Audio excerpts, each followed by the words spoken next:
Alright, how's it going? Welcome back to another one. We're jumping back into Everspace 2. And as you saw here, we're using our Lightning Queen. This is going to be the final trilogy, as I'm calling it, because I've been upgrading this up a lot. And as you can see here, I have some new stuff. I did get recommended to take this off, but I'm going to keep it on because I think it might help with what I'm going to try out today. I was hoping to get a cluster mine as EMP, but I found this one and I feel like it might be good. I also upgraded it to level 5 for Ascendancy, so it should give me extra damage, and I'm hoping when I don't have my ult, this should help increase the damage of both these. So that's kind of my plan here. We are also going to be rocking some new, sort of new. It's a really nice consumable I have. It's actually an alt recharge. So once I run on my alt, I can instantly charge it. That's going to be super helpful for allowing us to take on these 5 different runs here. As you can see, we still do have our EMP Whirlwind. Bob has Storm Chaser now, so I'm able to actually get that. What I could do is this, and I could get the maximum, and all enemies in 800 meters take reflected damage. This is kind of what we're going with here. I'm hoping this will work for now. I would like to get clusters. Just wasn't able to find them this time around. So we actually have a new device that we're going to be using, which is super nice. It's called the Entropy Anchor. You get this from location challenges out in the Okar homeworld areas. You can look it up. I actually looked up a tutorial just to kind of see how you do it, because I have a hard time with these puzzle things, and I was kind of running short on time, so I'm like, let me just see if they can help me out, kind of guide me in the right way. So this is pretty cool. So after 10 seconds of your ship, hit points, energy, alt, and devices, consumables, and ammo will reset to the state when the device was activated. Your inventory remains locked while the device is active. This is super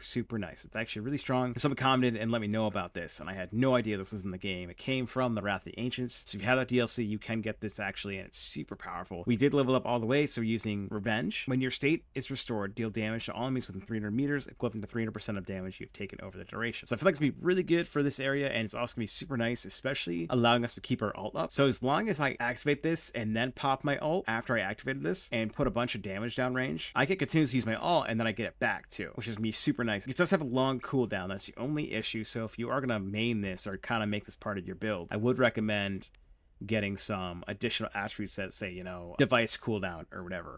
So combining that with the alt recharger, I think we're going to be in good shape. And again, we are rocking these powerful EMP mines. We do have the dual detonator on it, which is pretty cool. So it explodes twice to the impact location with a 0.5 second delay and has a 20% chance to be a dud and not explode at all. That's going to be super nice, and especially hitting multiple targets. I wish this is actually the cluster one.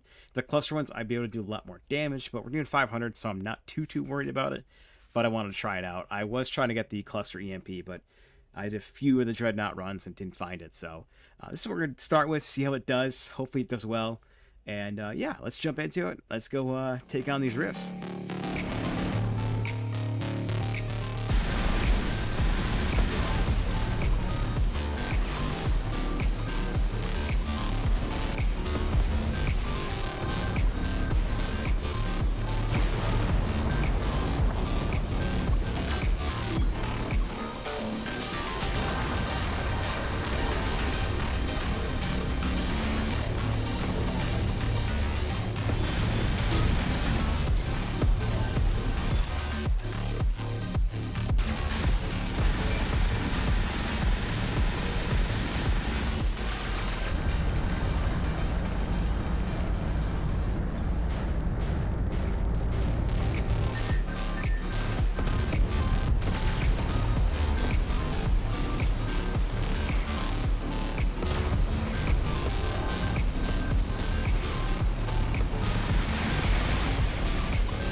So mission complete. We got through all 5 of the 500. Actually, I'm sorry. The first one was a 600, and the rest were 500s. We got through all of them. Didn't quite get exactly what I wanted, but the good thing is we did get quite a few of things I actually am stoked about. What we are going to do here is, though, we're actually going to take this one and we're going to move back over to our original, because as I called it, I think on the last thumbnail, I think I called the Lightning Queen MK2. This is going to be back to the normal, so this is my normal ship from now on. But let's take a look at all the loot we got from that actual run here. So we got a ton of reds, which is actually really nice. It's good for materials. We've got quite a few ones that are actually prototype and Starforged, so that's actually pretty awesome.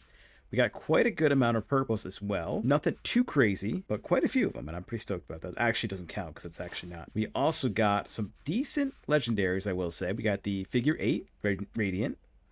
We got the Equilibrium Radiant, which I already have one. This one I'm stoked about. We got the Pango's Pride. I got this one that's Radiant. This is really good. I'll probably use that on my scout ship, because I think that'll be a good combo with it. We also got the Visions of Decay, which is also going to be really nice too. So the big boy build that I'm actually working on has the normal. So that's going to be a big upgrade for that one as well. And technically speaking, we did get an upgrade for this current Sentinel. So that is actually pretty exciting too, because my Eye of Storm is actually not a Radiant. So now we get an additional 59% while all charges below. So that's actually pretty awesome. I actually will say, I think the powerful EMP mines did pretty good. Again, I'm pretty sure the clusters would be more crazy and awesome, but I actually really enjoyed those. Those actually did quite a bit for me, and I'm actually quite impressed that how well they did. I was a little nervous comboing with the Whirlwind, but I didn't want to lose out on that actual Storm Chaser set, because I think it actually helped a lot too to actually get more damage on the field. Bob, being Bob, but I love having Bob there. Here's a little beep beep bop thing going on. It's great. But that was fun. I really enjoyed that. It was really not too bad. It was pretty easy. I didn't even use this once. I definitely want to try and do some more higher level ones. I just wanted to see how many we can get and get a whole bunch of loot. Pretty exciting to always get. And like I said, we got some pretty decent upgrades that I'm actually pretty excited for. So I'm very, very glad about that we actually can do that. And this is actually perfect. We can actually upgrade this right now. Put that one back. So now we have this one's already upgraded. I would have loved to get a Thunder Core.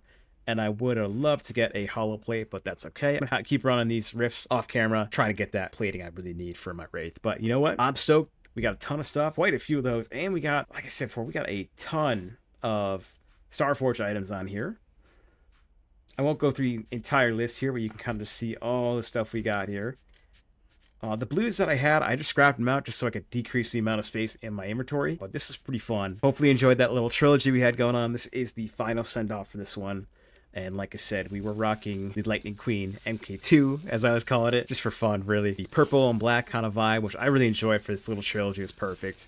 This actually will be put onto our next build, which is going to be this one. This is actually going to be a build that's going to be from another YouTuber. So I'm going to actually get this done, and now that we have some upgrades, I might as well put that on here now as well. Now we have Radiant. That's really good. I really wanted that because it gives me that 112% increased damage. So this will come around eventually. I just got to take some time and put into this. But man, I'm glad we got through all that. That was super fun. I enjoyed that a lot. Hope you enjoyed it as well. Any questions whatsoever, throw in the comments below. Do know I was playing 500 and I'm playing a normal, so it's a lot easier. It was fun for me. When I play this, I like to just enjoy it. I'm not trying to put myself in a really, really hard challenge if I don't need to. And I actually will say I tried a 700 with this build. Actually, not quite this one, but the one before it. And I did the O-Car, and wow, that was, getting to it wasn't bad, but getting to the actual O-Car ship and trying to take out the energy shields is rough, because you get one shot by whatever it is. You gotta watch out for that big orb thing that blows you up and kills you in one shot. It was definitely interesting. So I'm hoping as I upgrade these ships more and more and I start getting more comfortable with these ships, I can start doing more of those high level missions, which honestly, if it's a normal, not an O-Car one, like just a normal outlaw or whatever, I think it's pretty not too bad, especially with this ship. I mean, I really, getting up to the boss was the hard part. Getting to the boss was easy. That was really good. Again, I hope you enjoyed. Any questions or any suggestions, throw in the comments below. I just want to mention too, I think after this video, I'm checking out another game called Star Valor, which I'm super excited about. Similar to, well, not really similar. It's in the same aspect of Everspace 2, it's like you're actually flying around ships, but it's more of a top-down kind of game, but it's got some really cool features that I'm actually stoked to talk about. And I'm also going to be jumping back into No Man's Skies again too, because I believe there might be an update coming. I'm not sure, but I also had some fun ideas pop up, so I might be sprinkling in some more other games. Like I said, we have Star Valor, which is a indie game that I've been playing a lot and losing sleep on, and we also have No Man's Skies, which I did quite a few videos before this, not parallel, but I did a bunch of Everspace 2, and then I switched to No Man's Skies, and I vice versa, so I went back to Everspace 2. So I'm switching back to that for a little bit, for a few videos, and then we'll get back into Everspace 2 again. And I want to actually continue to, I really want to get my Wraith set up so we can start maining that. I also have a gunship too, which I haven't talked about really. kind of trying to figure out a good build for this. Any suggestions for a gunship build, let me know. I feel like a gunship's kind of, I don't know, I haven't done anything with this yet. I just got a couple things. I don't know what's good with this, really. I would think about doing kind of an unkillable build with some, like, heavier damage, but at the same time, I'm not really sure. So if you could let me know what you think's good in the gunship, comments below, because I would really appreciate that. This will come around eventually once I figure it out. So I kind of have an idea. You know, I got some stuff going on here, Final Reckoning Ritual, so I kind of have some ideas. The Symbio set actually seems really cool. We also have the transfusion missiles on this gunship as well that I think would be kind of fun, almost like a vampire ship to some degree. It's just a comparison, but yeah, so we have this one plus our Wraith, and then of course our big boy Sentinel is going to set up there, and I think I'm missing one other ship, which I think is the Stinger. So I haven't done the Stinger yet. I will be doing that eventually. I just have to get rid of one of these Sentinels. That's it for me. I hope you enjoyed. We're going to bring this back to the OG. There she is. She is back to her former glory. Again, I really appreciate all the support. We've gotten tons of subscribers in the last few weeks, which has been awesome. I really appreciate it. I love talking in the comments below, so reach out if you want to. If you have any questions or anything, just throw it up there. I always try and respond as quickly as possible, and obviously I try and take your suggestions where I can. So if you have anything, please let me in the comments below. I'd really appreciate it. I will catch you in the next one. Peace out.